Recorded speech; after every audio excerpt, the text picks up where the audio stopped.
ইতিহাসে প্রথমবারের মতো ভারতীয় মুদ্রার রেকর্ড ভেঙে চুরমার। সম্প্রতি গ্রিনল্যান্ড নিয়ে তৈরি হওয়া অস্থিরতার ধাক্কা যেন সুদূর ভারতীয় রুপির বাজারে গিয়েও লেগেছে। দেশটির অর্থনৈতিক অবস্থা এখন চরমে। হঠাৎ এই অস্বাভাবিক দরপতনের রহস্য কি? পুঁজিবাজারের এই থমথমে অবস্থা কি তবে দিল্লির অর্থনৈতিক বেসামাল পরিস্থিতি আরও দীর্ঘ করবে? এ নিয়ে বিস্তারিত জানাচ্ছেন সাদিয়া সিদ্দিকা।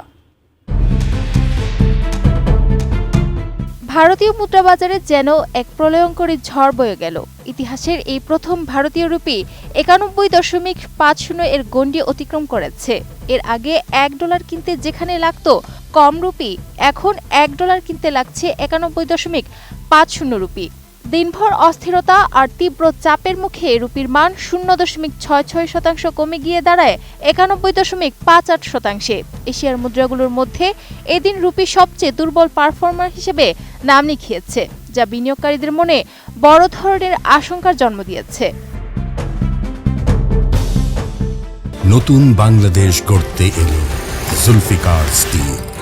জুলফিকার স্টিল, ইস্পাত দৃঢ় অঙ্গীকার।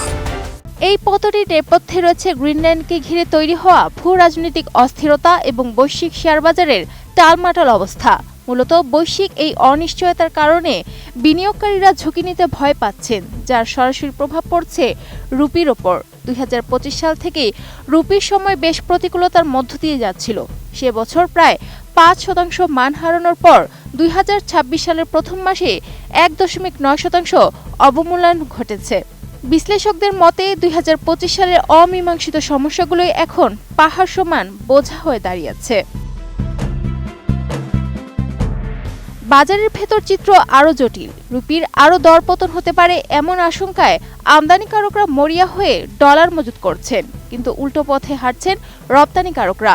তারা ডলারের সুরক্ষায় অনাগ্রহ দেখানোয় বাজারে হঠাৎ করেই ডলারের চাহিদার প্রবাহ অস্বাভাবিকভাবে বেড়ে যায়, ফলে তৈরি হয় তীব্র ভারসাম্যহীনতা।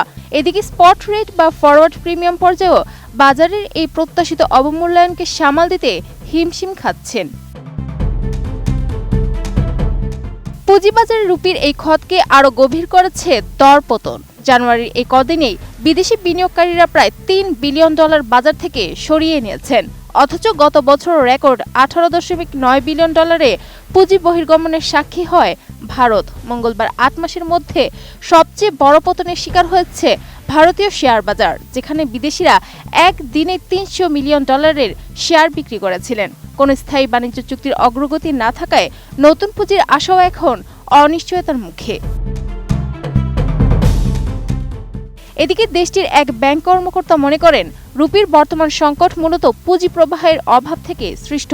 তবে তিনি ইঙ্গিত দিয়েছেন, রিজার্ভ ব্যাংক অফ ইন্ডিয়া এখনই আতঙ্কিত হচ্ছেন না। কেন্দ্রীয় ব্যাংক মনে করছে এই পতন মূলত পুঁজি বহির্গমন ও আমদানিকারকদের হেজিংয়ের ফল। তবে বাজার নিয়ে কেউ যদি কৃত্রিম কারসাজি বা স্পেকুলেটিভ চাপ তৈরি করে, তবে আরবিআই রণংদেহী মূর্তিতে ফিরতে পারে। ভারতের চলতি হিসেবের ঘাটতি এখনও সহনীয় পর্যায়ে থাকলেও বিনিয়োগের খরা না কাটলে রুপির এই পতন ঠেকানো অনেকটাই কঠিন হয়ে পড়বে।